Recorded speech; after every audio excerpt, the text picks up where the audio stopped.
Related जितनी भी समस्या है आज आपकी सॉल्व हो जाएंगी।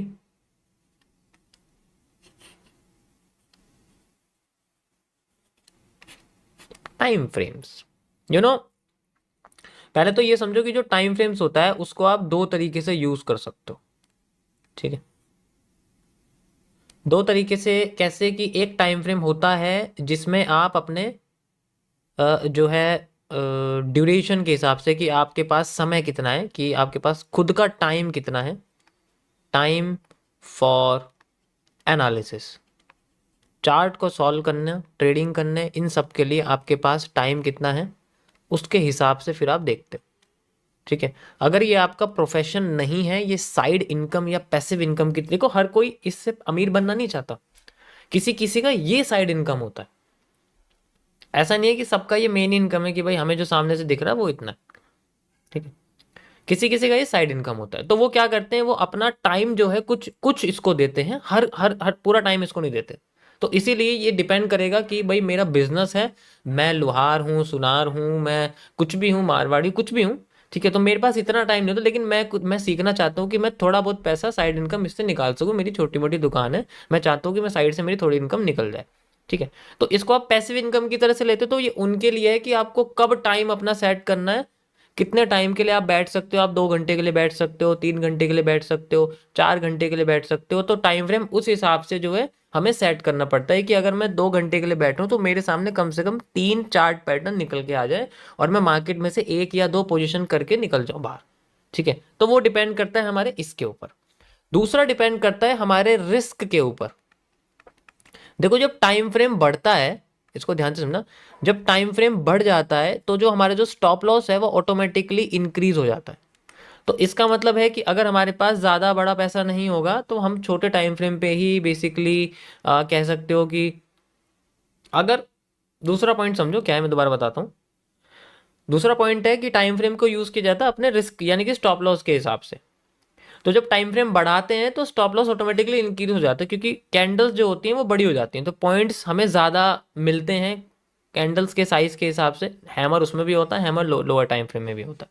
ठीक है, तो उससे कोई फर्क नहीं पड़ता, चार्ट का स्ट्रक्चर आपको बदला हुआ नहीं दिखेगा, वो जैसे स्ट्रक्चर 1 मिनट में बनते हैं वैसे ही तुम्हारे 1 घंटे में या एक डे में भी बनेंगे, उसमें कोई फर्क नहीं पड़ता। बस फर्क क्या पड़ता है कि उनके साइजेस बढ़ जाते हैं, पर कैंडल का साइज बढ़ जाता है जिससे स्टॉप लॉस हमें बड़ा मिलता है। अब ये वाला जो हिस्सा है वो दो तरीके से यूज होता है। दो तरीके से कैसे, कि सबसे पहले तो ये है कि भाई हम लोग इस तरीके से यूज करें कि मेरे पास अगर अमाउंट बड़ा है, कैपिटल या फंड जो है मेरे पास ज़्यादा है, तो ही मैं अपना टाइम फ्रेम बड़ा यूज़ कर सकता हूँ।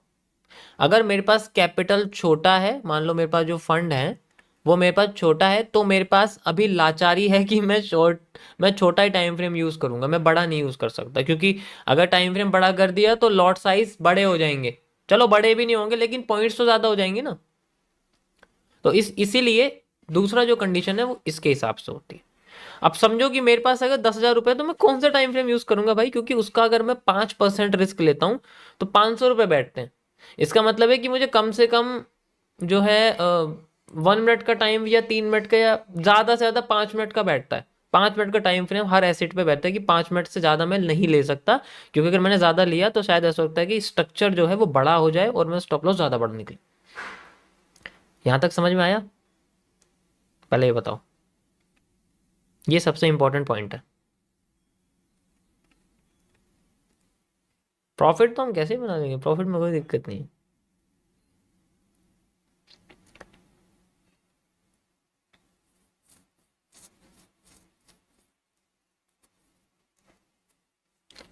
अगर मुझे 100 पॉइंट मिले तो मैं 100 पॉइंट में जो है अपने बैलेंस का 10% भी इंक्रीज कर सकता हूँ, मैं 100 ही पॉइंट में अपने बैलेंस का 1000% भी इंक्रीज कर सकता हूँ, just because of lot size.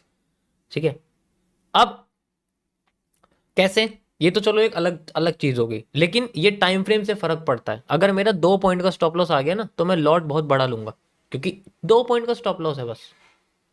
मान लो अगर मेरा 20 पॉइंट का आ गया तो मैं लॉट कम लूंगा, क्योंकि पॉइंट बड़े हो गए ना, तो ज़्यादा लोड लूंगा तो ज़्यादा चला जाएगा, तो इसलिए कम लोड लूंगा ताकि ज़्यादा पॉइंट पर कम जाए, सेम अमाउंट जाए, 5%, 4%, 3% इतना जाए, वो ट्रेडिंग के लिए। तो अब यहाँ पर इस तरीके से अब बात करते हैं कि टाइम फ्रेम को इसके अलावा रिस्क के अलावा जो टाइम एनालिसिस के लिए जितना हम देते हैं कि मेरे पास जितना टाइम है मैं अपने टाइम मैनेज करूंगा पहले कि मेरा दूसरा बिजनेस भी चल रहा है।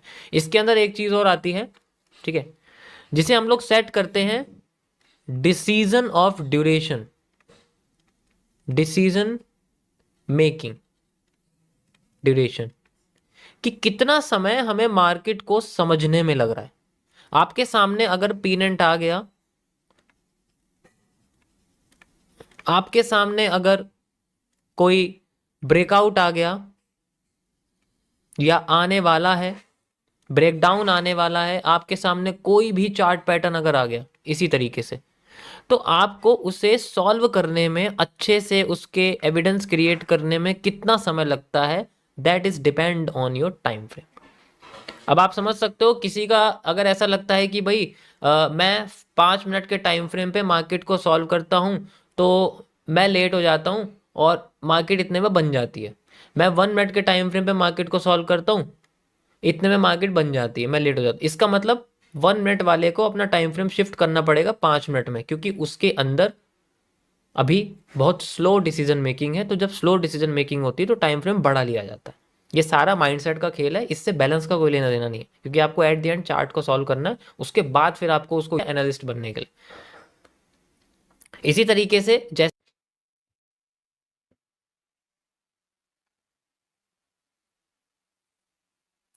आवाज आ रही है मेरी?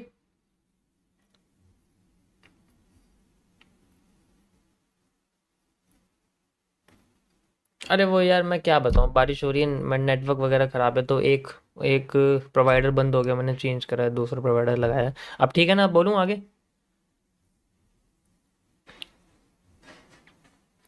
तो अगर मेरी डिसीजन मेकिंग फास्ट है और मैं एक्यूरेटली मार्केट को प्रिडिक्ट कर भी लेता हूँ, मेरी एक्यूरेसी भी अच्छी आती है, तो इसका मतलब है कि मुझे टाइम फ्रेम को कम करना पड़ेगा। तो इस तरीके से हम टाइम फ्रेम को स्विच करते रहते हैं अकॉर्डिंग टू अवर डिसीजन। सबसे पहले काम इस पे करना है, बैलेंस और ट्रेडिंग तो दूर की बात है। बैलेंस और ट्रेडिंग के बारे में सोचना बहुत आगे की बात है, अभी की बात नहीं है। वो तो ये समझो कि आपको कम से कम 1 डेढ़ साल बाद देखना पड़ेगा। उससे पहले तैयार होना है कि मुझे कब देखना है।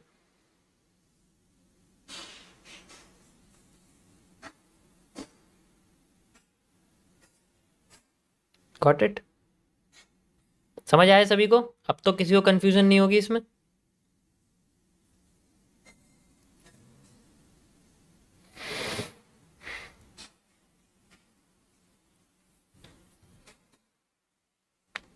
बाकी जब प्रैक्टिकल देखोगे, मैं करके बताऊंगा, तो आपको और क्लियर हो जाएगा ये।